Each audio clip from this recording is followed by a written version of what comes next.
Good news final हुआ है। केंद्रीय कर्मचारियों का डीए 1 जनवरी से लागू होगा। मार्च में ऐलान होगा। कुल 60% पहुंचा है। अब आगे क्या बदलेगा? नमस्कार, मैं हूं आपके साथ आयुषी गुप्ता। केंद्रीय कर्मचारियों और पेंशनर्स के लिए बड़ी खबर है। दिसंबर 2025 के सीपीआई आईडब्ल्यू आंकड़े जारी होते ही महंगाई भत्ता डीए 60% के पार फाइनल हो गया है। भले ही औपचारिक ऐलान मार्च 2026 में हो, लेकिन डीए 1 जनवरी 2026 से लागू माना जाएगा और एरियल भी मिलेगा। डीए क्यों फाइनल हुआ है? क्योंकि सीपीआई आईडब्ल्यू 2016 इक्वल्स टू 100 दिसंबर 2025 में 148.2 पर स्थित रहा, जिससे 12 महीने के औसत के आधार पर डीए 60% से ऊपर निकल गया। महंगाई भत्ता किसी अनुमान से नहीं है, बल्कि एक तय फॉर्मूले से निकलता है। लेबर ब्यूरो हर महीने consumer price index for industrial workers CPI-IW जारी करता है।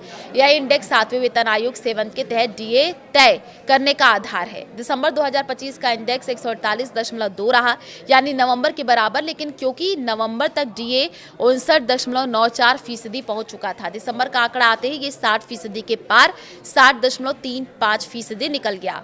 सरकार डीए को हमेशा निकटतम पूर्णांक यानी कि राउंड ऑफ करके लागू करती है, इसलिए अब 60% डीए तय माना जा रहा है। दिसंबर 2025 के CPI-W आंकड़े क्या कहते हैं? तो दिसंबर 2025 में CPI-IW देखिए 148.2 अंक पर स्थिर रहा। सालाना महंगाई YOY इन्फ्लेशन 31.3% रहा। दिसंबर 2024 के मुकाबले महंगाई कम है, तब 3.53% थी। इसका मतलब यह है कि महंगाई बहुत तेज नहीं बढ़ी है, लेकिन पिछले 12 महीनों का औसत इतना बढ़ गया कि डीए 60% पार कर गया है। मार्च में ऐलान होगा, लेकिन लागू जनवरी से। ऐसा क्यों हो रहा है? ये डीए की स्टैंडर्ड सरकारी प्रक्रिया है।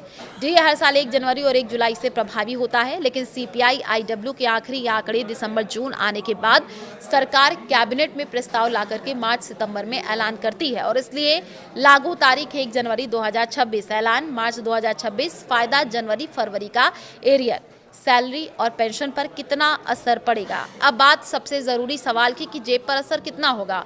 अगर किसी कर्मचारी की बेसिक सैलरी 50,000 है, 58% DA equals to 29,000, 60% DA equals to 30,000, हर महीने 1,000 ज्यादा। पेंशनर्स के लिए 30,000 बेसिक पेंशन पर डीए बढ़ोतरी से 600 से 700 महीना बढ़ सकता है। ये रकम छोटी लग सकती है, लेकिन लाखों कर्मचारी और पेंशनर्स के लिए ये बड़ा कुल प्रभाव है। डीए से जुड़ी 5 अहम बातें जो आपको जाननी चाहिए। डीए CPI-IW पर आधारित होता है। दिसंबर 2025 का CPI-IW 148.2 डीए 60% फाइनल 1 जनवरी 2026 से लागू। मार्च 2026 में सरकारी ऐलान प्लस एरियल। ये डीए क्यों खास है?